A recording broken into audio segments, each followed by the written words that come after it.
I recently read the book What Works by McMullin, which encourages us to change the way we approach goal setting. It explores how the traditional ways of approaching goal setting might be wrapped up in the wrong stories and the wrong systems. Stories and systems that don't work for a large portion of society. In this video, I would like to sketch out some of my favorite ideas from the book and share a bit about how I am applying those ideas to my own life and work. One of the potentially unhealthy aspects of goal setting is how closely it can be tied to external validation. That potentially destructive desire for validation is what fuels the validation spiral, one of the early concepts that McMullin introduces. That spiral starts when you say yes to more and more responsibilities in order to prove yourself to others or acquire more quickly what you don't yet have. But all of those yeses lead to your resources being stretched thin. There's simply not enough of your time and energy to go around. And because of that, you then have to compromise on the work,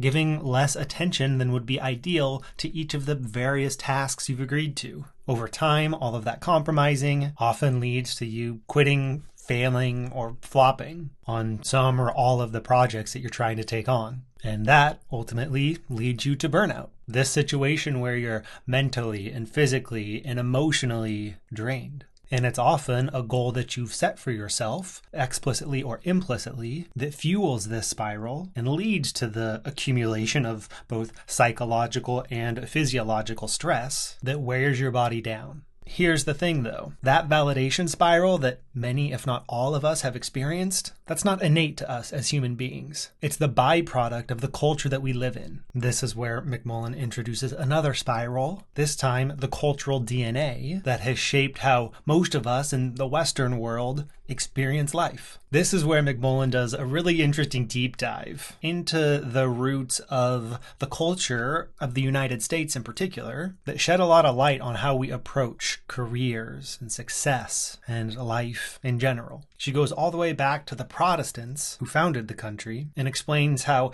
their belief in predestination led to this ethos of individualist hard work because it was believed that material success was an indicator that you're one of the chosen ones, and how that gave you moral superiority over others. Those beliefs influenced the rugged individualism that Herbert Hoover talked about in a speech in 1928, where your health and wealth is your responsibility alone, therefore removing responsibility from society. As McMullin points out, the thing about individualism is that it doesn't work when there's not equality of opportunity, which definitely didn't exist in 1928 and still doesn't exist today. That idea of rugged individualism went on to influence the policies of neoliberalism based in a supposed meritocracy, in the rule of the free market. And even though there's plenty of evidence showing that free markets don't create a level playing field, that concept is still pretty ingrained. What these elements of cultural DNA result in is a fairly extreme burden on the individual, regardless of their circumstances. On top of all of that individualism, there's also supremacy culture to deal with, which are the norms that result from believing that one group is better than another group. Supremacy culture is the reason that for women, it's more beneficial in the workplace to act more male, for Black people to act more white, for people in the LGBTQ community to act more straight and cisgender. What results is a system where success comes through conformity and where difference is something to be overcome. That's kind of a messed up system that doesn't work for a whole lot of people. And it's a system that misses out on the contributions of a whole bunch of interesting identities. And it's the exploration of identity that McMullin turns to next, acknowledging that we all contain multiple identities by bringing in this concept of the network self from the philosopher Kathleen Wallace, which encourages us to acknowledge and appreciate the various components of our identity. Some of my own identities include sketchnoter and YouTuber. I'm an educator, I'm a dad and a husband, I'm a runner, and I'm an introvert, among many other things, of course. This exploration of your own multiple identities and tying that to this whole approach to goal setting was one of the most impactful things for me from this book. McMullin points out that because of the cultural DNA that is immersed in us, oftentimes we seek out new identities simply to increase our market value, not because they're actually true to who we are. But what if we dropped those identities? The ones that came from cultural influences and not from yourself? That's a question that we'll come back to when we look at the explicit framework that McMullin outlines. Before that, though, there are a couple other of important foundational pieces here. One is a distinction between achievement orientation and practice orientation. We very much live in an achievement-oriented world where we're constantly being encouraged to set and then reach new goals, which hints at one of the reasons goals can make us miserable. They're designed to end.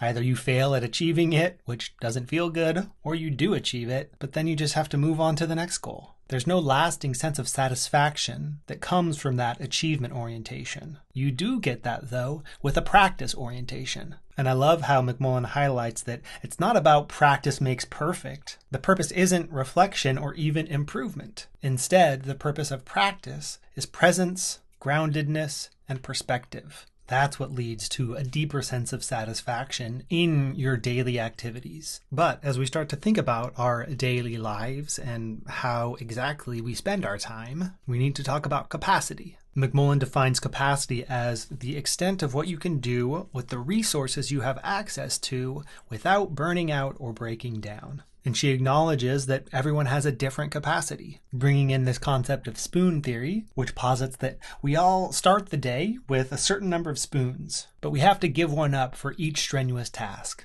For some people, getting out of bed and getting dressed is a strenuous task and requires a spoon. For other people, going to the grocery store is a strenuous task.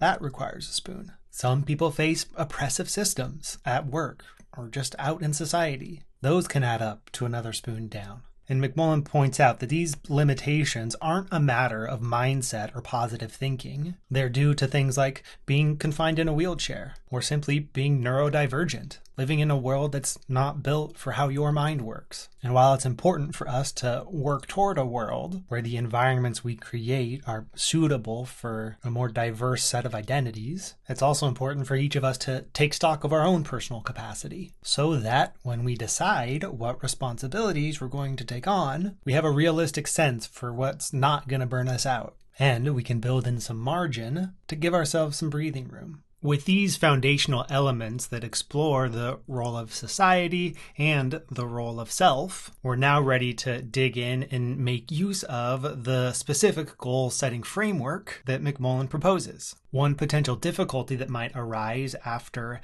acknowledging and then potentially dropping that cultural DNA is that there can be this feeling of a lack of direction after leaving individualism and achievement orientation behind. That's why it becomes important to explore and identify your own values, which can serve as a compass for you as you make decisions about how you want to spend your time. This is where I brought in the work of an illustrator and author who I admire, Lisa Congdon, who, along with Andrea Niculescu, created this Live Your Values deck, which is a set of beautifully illustrated cards, each of which identify a potential value, a brief description of that value, and on the back, ideas and suggestions for how you might live out that value. You can find similar lists of values online, but it's pretty cool to have these tactile cards and beautiful illustrations as you're identifying what values you want to place top of mind right now. These here are values that are important to me right now, which is probably on the higher end as far as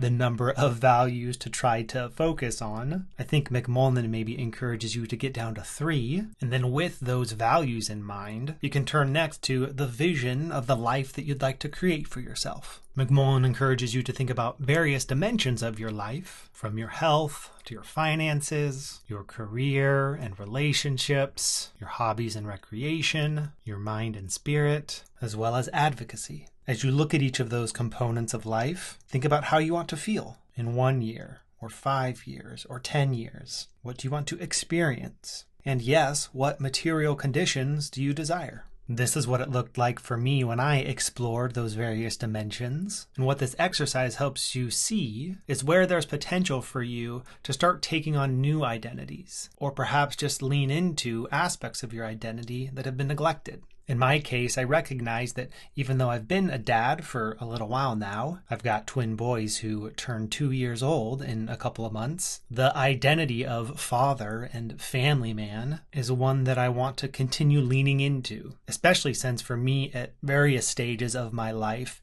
individualism had a fairly strong hold. I've also been pulled over the past year or so into the world of embodied spirituality, which is an approach to your inner life and also your relational life that has a lot in common with practice orientation. That's about presence and groundedness, maintaining a connection to what's going on inside of your body and not just your brain. That's a newer component of my identity that I'd like to continue exploring. With that vision for your future identified, and perhaps a couple of specific identities to focus on, you can decide to make some commitments. The commitments that you choose to make are a replacement for achievement-oriented goals. Goals are focused on results that might come in the future. Commitments are focused on growth that can be achieved in the present. And two of the commitments that I'm making right now are to stay connected to others as a father and a husband, and to stay connected to my body as I explore embodied spirituality. And then I've also identified a commitment to be on top of things, from simple housekeeping tasks to car maintenance to finances. There have been many periods of my life where I haven't felt on top of things, which carries with it a weight that I'd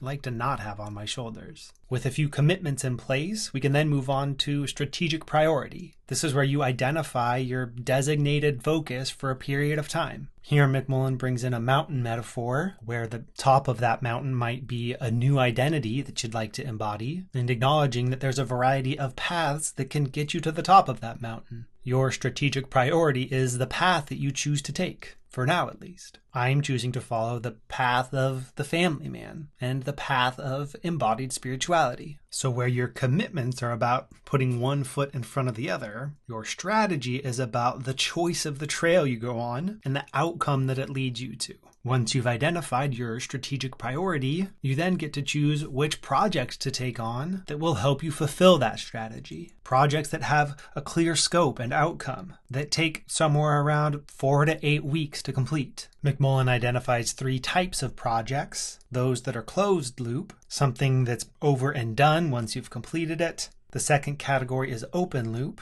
projects that are smaller chunks of one big project, something that maybe takes 6 months that you break down into smaller chunks to have some milestones to work toward. And the third category is routine projects, which help you to establish a new routine, habit, or system. And as I heard McMullin talk about some of the yearly planning that she does and how she identifies some specific projects that she'll work on in each quarter of the year, I decided to try that out for myself. I've never attempted to plan for a year in advance, quarter by quarter, but I found it to be a very useful exercise. I use Notion to keep track of those projects, which is also where I keep a project brief that has specific prompts that McMullin introduces, like how will you know when the project is complete? What are you hoping to learn through this project? What results are you measuring? How long will it take? And it's a pretty quick exercise to respond to each of these. They don't have to be long.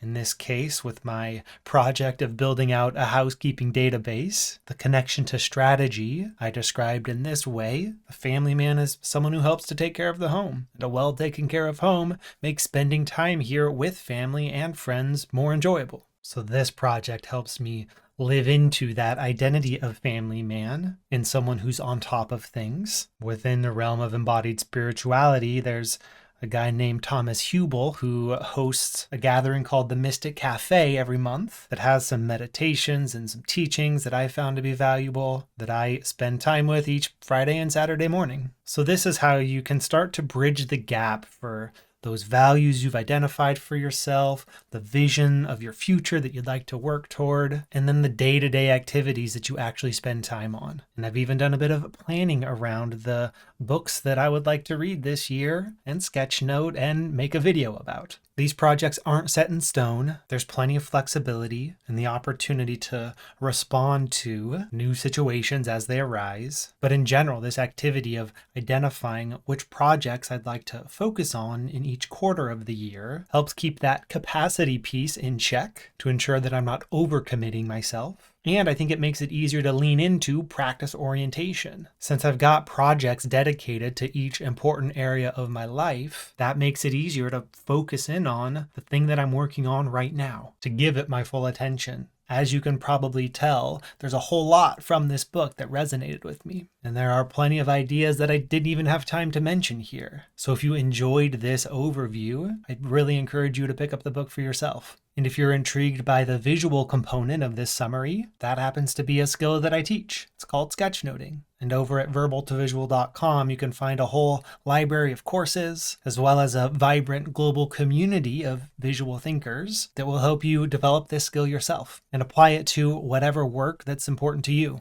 If that sounds interesting, come check us out. In the meantime, I wish you luck as you figure out what works for you in this realm of goal setting. I hope you've enjoyed this visual summary and that it gives you some ideas to think about. Shout out, of course, to Tara McMullin and her wonderful work. And I'll be back again soon with another visual book summary. Till then.